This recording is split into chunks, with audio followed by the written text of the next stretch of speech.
Okay, hi folks, it's Seymour here. If I just bend this lighting over here a bit, that should be all good. Hope I didn't turn off the light, but that's fine.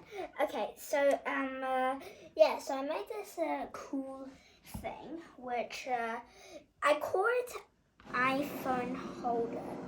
So if we move it here, because my cable isn't too long, but that's okay. We'll just put this lightning cable through. Because obviously I think all iPhone holders have to have an iPhone cable.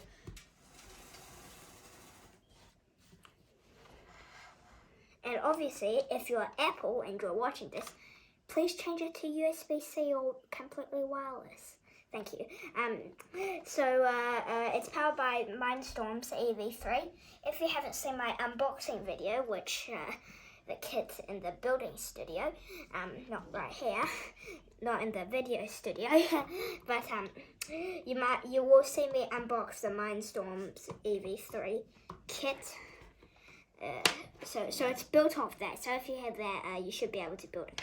Now, when I actually put this together, you can see it's very complicated. It's even more complicated if I would even show you from the side, which is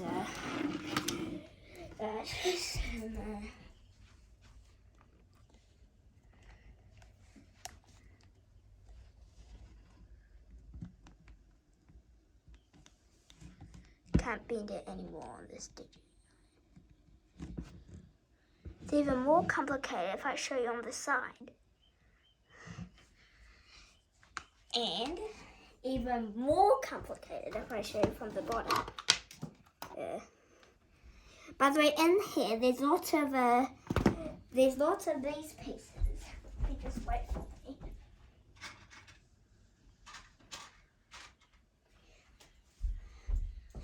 There's lots of these pieces, which I use them because then I can make it very strong instead of having to use multiple of these, which is good because if you look from the top, I try to keep it as symmetrical as possible. You've got 1, 2, 3, 4, 5, and then one of these pins. Then you've got another pin, and then 1. You've got 5, 1 pin, 1, 5, 1 pin, and then 1.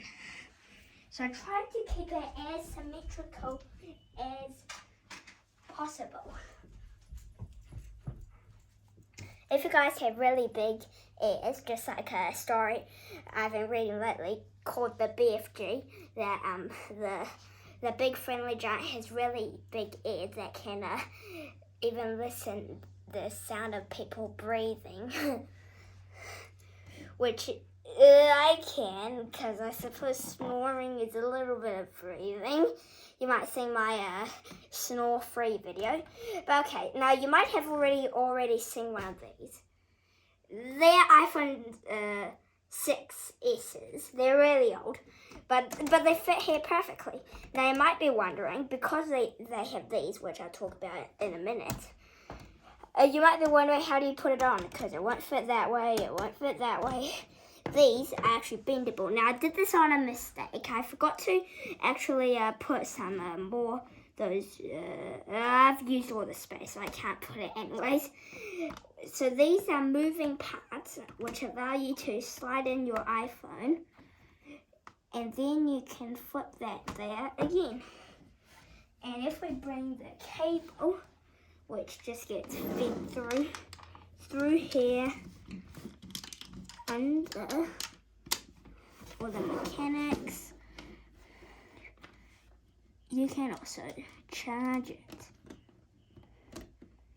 It's a bit like a DIY charger, but what's even cooler is if we link it up, so I can show you the code. So if we go to, oh yeah, I forgot to go to settings, because it's actually a bit hard, because you need to, for whatever reason, the Mindstorms app cannot detect this, but the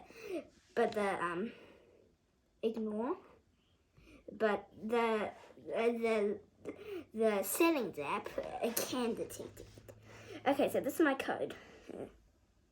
That's the right button. Okay. So this is why can't we zoom? Oh yeah, there you go. So this part of the code, don't mind these, those were just tests, but these are the most important code, and also don't mind that. So it's actually very simple, the code.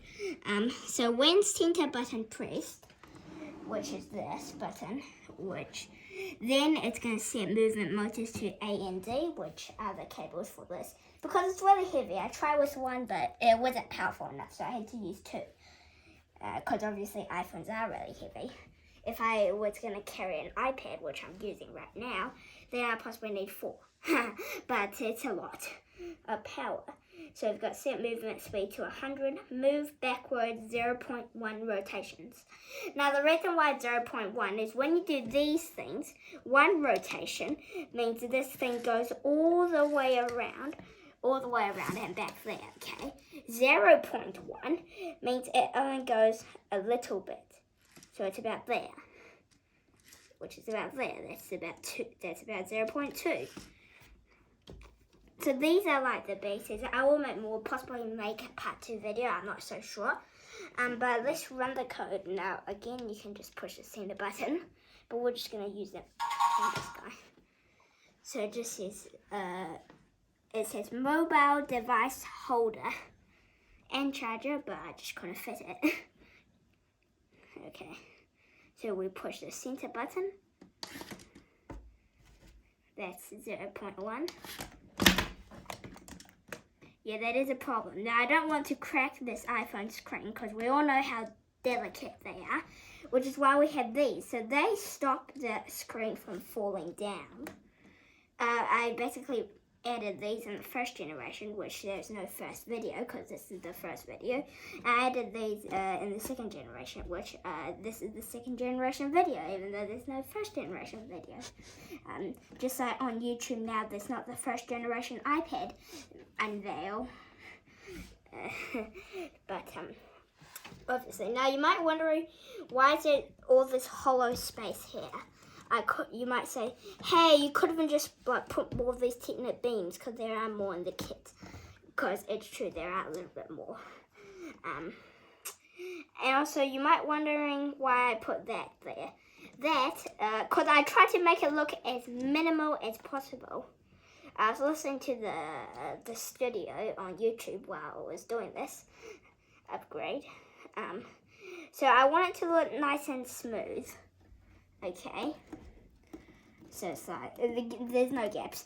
When I assembled it, it looked a bit like, I'd say the closest I can get. When you put 2 boosters on the rocket, it kind of looks like that. Lots of clicking and clacking. Because these bits do make a lot of sound when you push them together.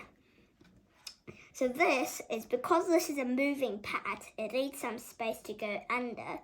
And that is exactly the space that I can use to go under. Now to take the phone out, again you can't do that because that's what we don't want it to do. Just throw that part in. And it's good. Maybe it's the 3rd generation, who knows, maybe I'll cut out a small hole so you can put a wireless charger in. And maybe it'll be, it won't be even numbers, it'll be odd numbers, so that there's another strip here available for a cable to go to an Apple wireless charger. Who knows? Alright, so that's the end of the video. I hope you're all doing great, and I'll see you next time. Bye.